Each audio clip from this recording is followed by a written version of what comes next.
আসসালামু আলাইকুম রহমতুল্লাহি বরকাতু। আশা করি সবাই ভালো আছেন। তো আমি আপনাদের আজকে দেখাবো কিভাবে অনলাইনে আপনার ই পাসপোর্ট আবেদন করবেন বাংলাদেশের বাহির থেকে যে কোনো দেশ হোক। তো আমি আর সময় নষ্ট না করে চলে যাবো গুগলে। তো আপনি যখন গুগলে আসবেন এই ওয়েবসাইটটি ইউজ করবেন। তো এই ওয়েবসাইটটি আমি আমার ডিসক্রিপশনে দিয়ে দেবো, আপনারা ব্যবহার করতে পারবেন। এই ওয়েবসাইট যখন আপনি ক্লিক করবেন আপনার সামনে এরকম একটা পেজ চলে আসবে। তো তখন আপনি ই পাসপোর্ট অনলাইনে যে রেজিস্ট্রেশন ফর্ম আছে আপনি এটা ক্লিক করবেন। তো এটা করার পর আপনার সামনে এরকম একটা পেজ চলে আসবে। ই পাসপোর্টের ক্ষেত্রে আপনার অনলাইনে একটা অ্যাকাউন্ট খুলতে হয়। তো অ্যাকাউন্টটা যদি আপনার খোলা থাকে তো আপনি পরের ধাপে ভিডিওটা দেখবেন, আর যদি আপনার অনলাইনে অ্যাকাউন্ট না খুলে থাকে তো আমি আপনার দেখিয়ে দিচ্ছি। তো এই পেজে যখন চলে আসবেন আপনি এখানে চলে আসবেন। এখানে ক্লিক করার পর আপনার সাথে এরকম একটা পেজ চলে আসবে, স্টেপ আর কি।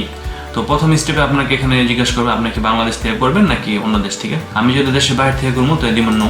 তো নো দেওয়ার কারণে আমার এখানে কান্ট্রি সিলেক্ট করতে বলবে। তো আমি কান্ট্রি সিলেক্ট করে দিলাম। তো আমি যেহেতু ফ্রান্স থাকি তো আমি ফ্রান্সটা চয়েস করলাম। তো ফ্রান্সের এম্বাসি যেহেতু প্যারিসে তো অটোমেটিকলি সিলেক্ট হয়ে গেছে। তো এরপর আমি দেবো কন্টিনিউ। তো কন্টিনিউ দেওয়ার পর আমার টু স্টেপ আসবে। এখানে আমার একটা জিমেল দিতে বলবে। তো যে জিমেলটা আপনি দিবেন যেটা নাকি সবসময় আপনি ব্যবহার করেন যাতে আপনার কোনো সমস্যা না হয়। তো এখানে আপনি জিমেলটা দেওয়ার পর আপনি এখানে আর কি ক্লিক করে দেবেন। আপনি বুঝবেন যে আপনি একজন রোবট নয়, আপনি একজন মানুষ। তারপরে আপনি কন্টিনিউ করে দেবেন এখানে। তো আপনি যখন কন্টিনিউ করে দেবেন আপনার সামনে এরকম একটা পেজ চলে আসবে। তো এখানে আপনি আপনার ফার্স্ট নেম দিবেন, তারপর আপনার লাস্ট নেম দিবেন। তো এখানে আপনি চাইলে আপনার বাংলাদেশের নাম্বার ইউজ করতে পারেন, চাইলে আপনি যে দেশে আছেন ওই দেশে ইউজ করতে পারেন। তো আমি আপনার ফ্রান্স যেহেতু আছি আমি ফ্রান্সের নাম্বারটি ব্যবহার করব। তো আপনি যখন 3 স্টেপে চলে আসবেন তো এখানে আপনার মেলটা আছে চেক করে নেবেন। তারপর এখানে আপনার একটা স্ট্রং একটা পাসওয়ার্ড দিবেন, মিনিমাম 6 সংখ্যার হতে হবে।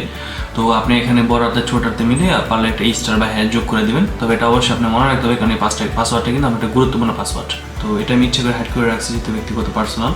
তো গিভ নেম যেটা আপনার সবাই অনেকে ভুল করেন, গিভ নেম হলো যে নামটা আপনাকে দেওয়া হয়েছে। যেমন আমার নাম মোহাম্মদ মাসুম। তো আপনারা চাইলে আপনার মনে করেন যে ডাক নাম দিয়েছে ওটা আপনি দিবেন, যেটা শাওন রবিন যেটাই হোক না কেন। সরনেম যেটা দেওয়া হয় সেটা হলো বংশগত নাম। যেমন আমার শেখ, আপনাদের যদি অন্য থাকে উদ্দিন বা মাতবর যেটা থাকে ওটা আপনি ইউজ করবেন। এখানে হলো নাম্বার দিতে হবে। তো নাম্বারের ক্ষেত্রে আপনি চাইলে বাংলাদেশের নাম্বার ইউজ করতে পারেন বা আপনি যে দেশে আছে ওই দেশে ইউজ করতে পারেন। আমি ফ্রান্সের নাম্বার ইউজ করবো। তো এই ক্ষেত্রে আমি ফ্রান্সের যে দেশ আছে দেশের কোড বারটা চয়েস করে নিলাম, তারপর আমার নাম্বারটা দিয়ে দিলাম। এই যে অপশনটা আছে এটা হলো আপনার ক্রস করতে হবে। তো আপনি এরপর নেক্সট দিয়ে দিবেন। তো একটু সময় নেওয়ার পর আপনার এখানে আর কি আপনাকে বলতেছে আপনার যে মেলটা আছে মেলটাতে মানে এটা কনফার্ম করে দিতে। তো আমি চলে যাবো, আমার জিমেল আছে জিমেলে। তো আমি যখন আমার জিমেলে চলে আসছি দেখেন আমার এখানে অটোমেটিকলি জিমেলটা চলে আসছে। তো এখান থেকে আমি করে দেবো আপনার হেয়ার করে দেবো। তো করে দেওয়ার কারণে কিন্তু আমার এটা আপনার ওকে হয়ে গেল গা। তো আমি 4 স্টেপ কমপ্লিট করে দিলাম। তো এখানে আমি করবো সিনাও। তো এই ক্ষেত্রে আমার যে মেলটা আছে মেলটা চলে আসলো এখানে। তো আমার যে পাসওয়ার্ডটা আছে আমি পাসওয়ার্ডটা দেবো এখানে। তো অ্যাকাউন্টটা এখন আমাদের খোলা হয়ে গেছে। তো অ্যাকাউন্ট থেকে আমরা সর্বোচ্চ 6টা ই পাসপোর্ট আবেদন করতে পারবো। তো আপনারা এখানে একটা অপশন আছে দেখেন, apply for new E passport. তো এখানে আপনি ক্লিক করবেন। তো এখানে ক্লিক করার পর আপনার কাছে এখানে এরকম একটা পেজ চলে আসবে।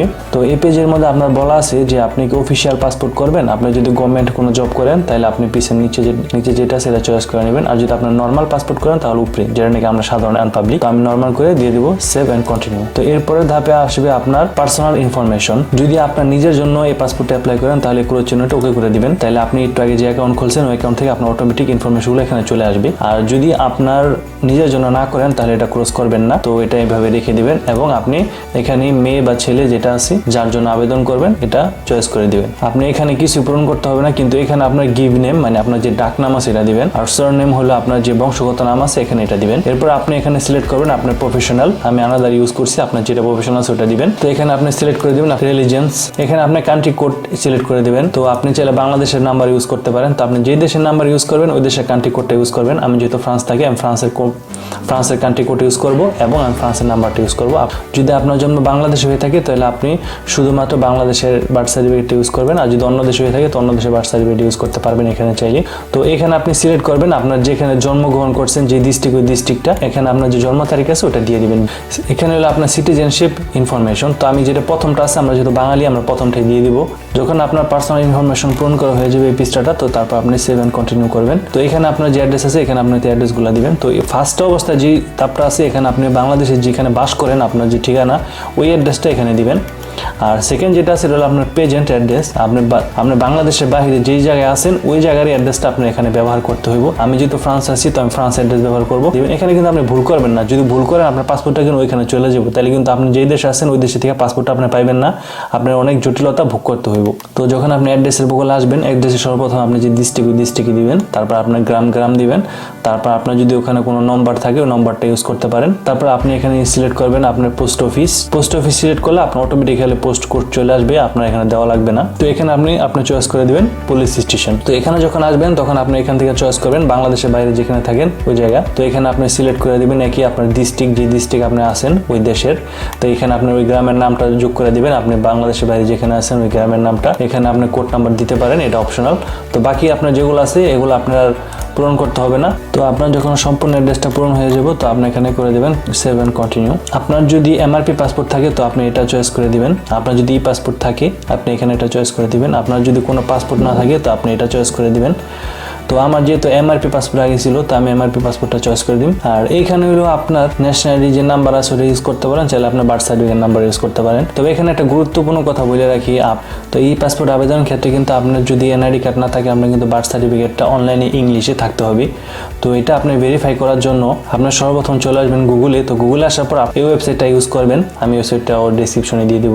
এই ওয়েবসাইটে ক্লিক করার পর আপনার সামনে এরকম একটা পেজ চলে আসবে, তো আপনি এখানেই চয়েস করবেন। তো আপনার সামনে যখন এরকম একটা পেজ চলে আসবে তো আপনি জন্ম নিবন্ধন যেটা আছে, জন্ম নিবন্ধন যেটা আছে এটা এখানে আসার পর আপনি একটা লাস্ট যে অপশনটা আছে এখানে জন্ম নিবন্ধন তথ্য এখানে চলে আসবেন। তো এটা ক্লিক করার পর আপনার সামনে এরকম একটা পেজ চলে আসবে। তো এই পেজটার মধ্যে আপনার বার্থ সার্টিফিকেট রেজিস্ট্রেশন যে নাম্বারটা আছে আপনাকে ওই নাম্বারটা আপনি দিবেন এখানে। তো এখানে দেওয়ার পর আপনার যে জন্ম তারিখ আছে এখানে দিবেন, এটা দিয়ে আপনি জাস্ট ক্লিয়ার করে দিবেন, অটোমেটিকলি আপনার বার্থ সার্টিফিকেটটা অনলাইনে চলে আসবে যদি এটা অনলাইনে থাকে। আর যদি না থাকে আপনার পাসপোর্ট আবেদন করতে পারবেন না, তো অবশ্যই এটা আপনি ভেরিফাই করে নেবেন। তো আমি কথা না বাড়ায় চলে আসলাম এখানে। তো এখানে আপনার বার্থ সার্টিফিকেট যে নাম্বারটা আছে এই নাম্বারটা দিয়ে দিবেন। তো এরপর আপনি নিজে চলে আসবেন। তো এখানে আপনার বলতেছে আপনি কি কারণে পাসপোর্টটা আবেদন করবেন। তো আপনি যদি আপনার কনভারসেশন মানে আপনার অন্য পাসপোর্ট থেকে যদি পাসপোর্ট করতে চান তাহলে আপনি প্রথম যেটা সেটা দিয়ে দিবেন। আর আপনার পাসপোর্টে যদি ডেট এক্সপায়ার হয়ে যায় তাহলে আপনি এটা দিয়ে দিবেন। আপনার পাসপোর্ট যদি হারায় থাকে তো এটা দিয়ে দিতে পারেন। আর আপনার পাসপোর্ট যদি ড্যামেজ হয়ে থাকে তাহলে এটা দিতে পারেন। আপনার পাসপোর্টে যদি কোনো তথ্য ভুল হয়ে থাকে তাহলে আপনি এটা দিতে পারেন, যেমন ডাটা চেঞ্জ। এখানে যা দেওয়া আছে এটা যদি মনে হয় আপনার কাছে যে না এখানে আমার কোনো অপশন নাই তাহলে আপনি আনাদার দিয়ে তারপরে এটা সেভ করে দিতে পারেন। আপনার যদি এই পাসপোর্ট বা অন্য কোনো পাসপোর্ট যদি থাকে পাসপোর্ট নাম্বারটা এখানে দিবেন। দেওয়ার পর অটোমেটিকলি আপনার কিন্তু বাকি যে ইনফরমেশন আছে এখানে চলে আসবে, ওগুলো আপনার দিতে হইব না। তো দেখেন আমি যখন আমার বার্থ সার্টিফিকেটের নাম্বারটা দিছি এখানে দেখেন অটোমেটিকলি আপনার তার ইনফরমেশনটা কিন্তু পাইছি। তো তারপর আপনার পাসপোর্টের নাম্বারটা যখন এখানে দিবেন তো নাম্বারটা দেওয়ার সাথে সাথে কিন্তু আপনার এখানে একটা সবুজ এরকম একটা চলে আসবে, যার মানে বোঝানো হবে যে আপনার এটাও ঠিক হয়ে গেছে গা। তো আপনি নিচে যখন এই পেজটাতে আসবেন দেখবেন আপনার সম্পূর্ণ নামটাম যা আছে ইনফরমেশন তারা পাসপোর্ট এবং বার্থ সার্টিফিকেট থেকে কিন্তু অলরেডি কালেক্ট করে ফেলাইছি। তো এখানে যখন আসবেন তখন আপনাকে কোশ্চেন করবে যে আপনার আলাদা অন্য কোনো দেশে পাসপোর্ট আছে কিনা। যেহেতু আমার নাই আমি দিছি নো, আপনি যদি থাকে আপনি ইউজ করে দিবেন। তো ইউজ করলে আপনার অন্য একটা অপশন আসবে এরকম। তো এখানে আপনি কোন দেশের পাসপোর্ট আছে প্লাস আপনার যে পাসপোর্ট নাম্বার আছে এখানে দিতে হবে। তো আমার যেহেতু নো তো আমি উপরে দিয়ে তারপর আমি করে দেবো সেভ এবং কন্টিনিউ। তারপর আপনি চলে আসবেন প্যারেন্টস ইনফরমেশন। তো আপনি এখানে আপনার ফাদারের নাম দিবেন পুরো নামটা, আর এখানে আপনি সিলেক্ট করবেন আপনার ফাদারের প্রফেশনাল, তার দেশ। এখানে চাইলে আপনি বার্থ সার্টিফিকেটও এড করতে পারেন প্লাস আপনার এনআইডি যে কোনো একটা এড করতে পারেন। তো আমি বার্থ সার্টিফিকেট এড করে দেবো। আপনার মাদার ইনফরমেশন দিতে হবে। তো আপনার মায়ের পুরো নামটা দিবেন, বংশগত নাম সহকারী। তারপর এখানে সিলেক্ট করবেন তার প্রফেশনাল, তারপর তার ন্যাশনালিটি। তো এখানে আপনার মায়ের যে বার্থ সার্টিফিকেট নাম্বারটা আছে এটা আপনি এখানে এড করবেন, যদি আপনার থাকে, না থাকলে নাই, এটা আপনার অপশনাল। তো আপনি যখন প্যারেন্টসের সম্পূর্ণ ইনফরমেশন দেওয়া হয়ে যাবে তো এখানে এসে আপনি সেভ এন্ড কন্টিনিউ করে দেবেন। এখানে আসবে আপনার হলো এপুজ ইনফরমেশন। এটা এখানে যে এখানে পর দেওয়া হয়েছে আপনি সিঙ্গেল, মেরিড কিনা, আপনি ডিভোর্স কিনা এইসবের। তো আপনার যেটা আপনি এটা চয়েস করে দেবেন, এখান থেকে চয়েস করা হয়ে যাবে। তো আপনি সেভ এন্ড কন্টিনিউ করে দেবেন। তো এখানে আসবে আপনার ইমার্জেন্সি কন্ট্যাক্ট। তো এখানে আপনি দিতে পারেন আপনার ব্রাদার ইন ল, অন্য যারা আছে সবাই দিতে পারেন, বাবা আছে, মা আছে, আপনার যেটা ভালো হয় তার ইনফরমেশন এখানে দিয়ে দিবেন। যখন আপনি ইমার্জেন্সি কন্ট্যাক্ট দিবেন এখানে কিন্তু আপনার সম্পূর্ণ তার সব কিছু পূরণ করতে হবে, তার অ্যাড্রেস, তার ফোন নাম্বার এবং তার মেইল এবং সব কিছু দেওয়ার পর আপনি এখানে সেভ এন্ড কন্টিনিউ করে দেবেন। এই ইমার্জেন্সি ধাপ কমপ্লিট করবেন, আপনার এখানে আসবে পাসপোর্ট অপশন। ঠিক আছে, তো আপনার পাসপোর্ট অপশন যখন আসবেন আপনি চাইলে 5 বছর আবেদন করতে পারেন, চাইলে 10 বছর আবেদন করতে পারেন, চাইলে আপনি 48 পৃষ্ঠা প্লাস আপনি 64 পৃষ্ঠা যেটা সেটাও নিতে পারেন। আমার আসলে 10 বছরের জন্য 48 পৃষ্ঠা এনাফ। তো আমি 48 পৃষ্ঠা প্লাস 5 বছরের জন্য দিব না, আমি 10 বছরের জন্য দিব। এখানে যদি দেন আপনার 5 বছরের জন্য 100 ইউএস লাগবে আপনার ডলার, আর এখানে দিলে $125 হয়ে যাবে আপনার অটোমেটিকলি। তো এখানে যখন এটা আপনার কমপ্লিট হয়ে যাবে আপনি সেভ অ্যান্ড কন্টিনিউ করে দেবেন। তো আপনি এখানে যখন আসবেন এটা আপনার আরেকটা অপশন যেটা আছে এটা আপনি চয়েস করতে পারেন। এটাতে কিন্তু আপনার $50 বেশি দিতে হবে। দেখছেন অটোমেটিক 175 হয়ে গেছে গা 125 টাকা, ঠিক আছে। তো আমি নর্মাল ডেলিভারিটা নিব। তো নর্মাল ডেলিভারির পর আমি এখানে সেভ অ্যান্ড কন্টিনিউ করে দেবো। আপনি যখন লাস্ট সব কিছু কন্টিনিউ করে আসার পর দেখবেন আপনার সামনে এরকম একটা পেজ চলে আসবে। আমি ইচ্ছা করি আমি সম্পূর্ণগুলো হাইড করে রাখছি। তো এখানে আসার পর আপনি পার্ট টু পাই মানে একটু সময় নিয়ে দরকার হলে 5 থেকে 10 মিনিট নিয়ে একটা করে সবগুলো আপনি এখানে জাস্টিফাই করে দেখবেন যে আপনি কোনো ভুল দিচ্ছেন কিনা, কারণ এটা কিন্তু লাস্ট পেজ। এরপর কিন্তু আপনার সমাধান করার কোনোভাবেই সম্ভব না। আর এই পাসপোর্টের ক্ষেত্রে কিন্তু আপনার অনেক ঝামেলা পোহাইতে হইব। আর নতুন করে সংশোধন করতে গেলেও কিন্তু আপনার এরকম 10-20 হাজার টাকা আরও খরচ হইব, ঠিক আছে। তো আপনি যখন ঠিক করতে চাইবেন এই কোণার মধ্যে দেখেন আপনি এডিট লেখা আছে, তো এখানে ক্লিক করে কিন্তু আপনি এটা ঠিক করতে পারবেন। এই যে লাস্টে অপশনটা আছে এই অপশনটা চয়েস করবেন। তার মানে আপনি যা যা এখানে লিখছেন সব কিছুর সাথে আপনি একমত হওয়ার পর কিন্তু আপনি সেভ অ্যান্ড কন্টিনিউ করে দেবেন এখানে। তো এখানে আসার পর কিন্তু আপনার আবার জিজ্ঞাসা করবে যে এটা আপনি কি কনফার্ম করতে চান কি না। ক্যান্সেল করে গিয়ে আপনি আরেক নজর দেখতে পারেন। আর যদি আপনার কাছে কনফার্ম হয় যে না সব কিছু ঠিক আছে, তাহলে আপনি এখানে কনফার্ম করে নেক্সটে চলে যাবেন। তো এখানে যখন আসবেন আপনি এটা অনলাইন পেমেন্ট করার অপশন, যেহেতু আমাদের অনলাইন পেমেন্ট করার কোনো প্রয়োজন নেই, আমাদের জায়গায় যেয়ে পেমেন্ট করতে হবে, তাই এই জন্য অটোমেটিকলি এটা অফলাইন হয়ে গেছে। এটা আবার কন্টিনিউ করে দেবেন। তো আপনি যখন লাস্ট ধাপে এই পেজে চলে আসবেন, তো এই পেজটা কিন্তু আপনার এম্বাসিতে দিতে হবে। এটা এখানে ক্লিক করলে কিন্তু আপনার পেজটা প্রিন্ট আউট হয়ে যাবে এভাবেই। তো এটা আপনি প্রিন্ট আউট করে নিয়ে যাবেন। এটা যখন আপনার প্রিন্ট আউট করা হয়ে যাবে, আপনি তখন এখান থেকে আরেকটা অ্যাপ্লিকেশন আপনি প্রিন্ট আউট করতে হবে। সেই অ্যাপ্লিকেশনটা যখন আপনি প্রিন্ট আউট করবেন আপনার সামনে এরকম 3টা পৃষ্ঠা আসবে। তো আমি ইচ্ছা করে হাইড করে রাখছি। তো এই 3টা পৃষ্ঠা যখন আসবে আপনি এই 3টা পৃষ্ঠাও আপনার কিন্তু প্রিন্ট আউট করতে হবে। তো এখানে একটা তারিখ দিয়ে দিবেন যে তারিখে আপনি নাকি এটা সাবমিট করবেন, এবং এখানে একটা সিগনেচার করে দিবেন। তো এই হলো আপনার ই পাসপোর্টের সম্পূর্ণ যে কার্যক্রম আছে কার্যক্রম। তো এক এক দেশের এম্বাসি এক এক দেশের মতো কাজ করে। আমাদের যে ফ্রান্সের এম্বাসি আছে, তো আমাদের এম্বাসিতে গিয়ে তারপর এগুলা সবকিছু জমা দিতে হয় এবং পেমেন্ট করতে হয়। এই তথ্যটা শুধু যারা ফ্রান্স আছেন তাদের জন্য।